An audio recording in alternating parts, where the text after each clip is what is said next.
अपराध हुआ है वो कहीं से भी कोई भी लोग उसमें जुड़े हुए हो उसको क्षमा नहीं किया जाना चाहिए।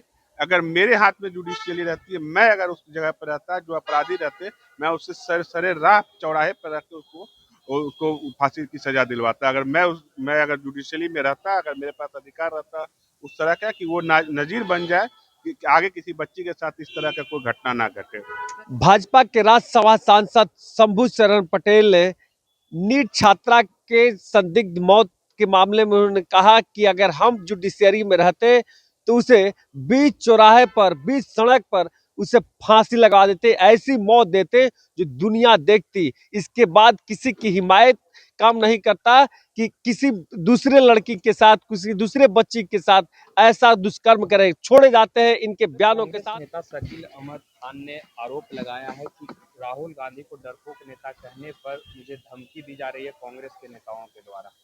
अब तो राहुल गांधी जी को धमकी दिए हैं उनके कांग्रेस के नेता शकील अहमद जी ने, तो वो वही बेहतर बता पाएंगे कि ऐसा क्यों हो रहा है। और ऐसे भी कांग्रेस अब समाप्त हो चुकी है। 1948 के बाद ही गांधी जी ने कहा था कांग्रेस को समाप्त कर देना चाहिए। अब किसी तरह वेंटिलेटर पे चल रहा है कांग्रेस। कुछ दिन के बाद स्वतः राहुल जी ही वैसे व्यक्ति होंगे जो जिनके पूर्वज ने कांग्रेस को सींचा और उनके जो वंशज है कांग्रेस को समाप्त करेंगे।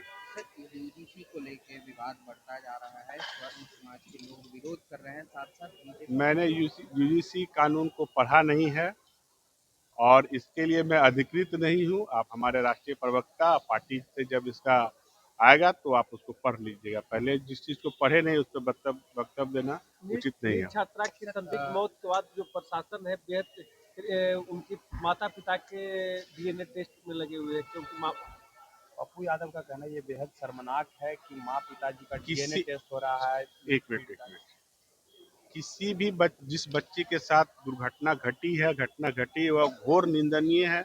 अपराधी कितना भी बड़ा क्यों ना हो उसको सख्त से सजा मिलनी चाहिए और अपराध साबित होता है तो उसको ऐसी सजा मिलना चाहिए कि पूरे हिंदुस्तान के लिए नजीर बन जाए। वो बच्ची हमारे बिहार की बच्ची है, वो देश की भविष्य थी, नीट की छात्र की तैयारी कर रही थी।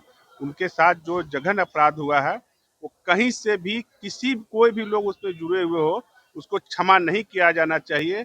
अगर मेरे हाथ में जुडिशियली रहती है, मैं अगर उस जगह पर रहता, जो अपराधी रहते, मैं उससे सरे राह चौराहे पर रख के उसको फांसी की सजा दिलवाता। अगर मैं अगर जुडिशियली में रहता, अगर मेरे पास अधिकार रहता उस तरह का कि वो नजीर बन जाए कि आगे किसी बच्ची के साथ इस तरह का कोई घटना ना घटे। उत्तराखंड में सर यूनिफॉर्म सिविल कोड लागू कर दिया, तो वो अपने हर सरकार फेडरल स्ट्रक्चर है, हर सरकार हर गवर्नमेंट का अपना अपना अधिकार है कि वो क्या करते हैं और उन्होंने किया है। तो आप उनके सरकार से पूछिएगा, वहाँ के अधिकृत वहाँ के नेतृत्व बताएंगे, मैं उसमें तो कुछ कह नहीं सकता हूँ। 26 जनवरी को राहुल गांधी ने गमछा नहीं पहनने से सर मना कर दिया, प्रेसिडेंट ने कहा था। तो बीजेपी नेता मैं समझा नहीं, क्वेश्चन फिर से करेंगे। 26 जनवरी को राहुल गांधी ने पट्टा पहनने से इनकार कर दिया था। इस पर बीजेपी के नेता कह रहे हैं कि ये पूर्वोत्तर क्षेत्रों का जिस अपमान। पार्टी का फाउंडर ही विदेशी हो, जिस कांग्रेस पार्टी का फाउंडर कौन है आप पता कर लीजिएगा, जिस पार्टी का फाउंडर ही विदेशी हो वो तो अपना समय काट रहे हैं पार्टी में, देश में रह के देश के पैसा यहाँ लूटते हैं, विदेश में जाके वो इन्वेस्ट करते हैं। उनको देश से क्या मतलब है? देश का संविधान, देश का रक्षा, देश की सुरक्षा, देश का मान मर्यादा से राहुल जी को कोई मतलब नहीं है। जब भी वो विदेश जाते हैं, यहाँ रहेंगे तो निकर और टी शर्ट पहन के पार्लियामेंट जाएंगे और विदेश जाएंगे तो पूरा देखेंगे आप उनको सूट बूट टाई लगा के वहाँ पे ब्रीफिंग करते हैं। तो उनको वो उनकी मानसिकता में हिंदुस्तान कहीं है ही नहीं। वो उनकी पार्टी का फाउंडर भी विदेशी था और उनका सोच भी जो है वो विदेशी है।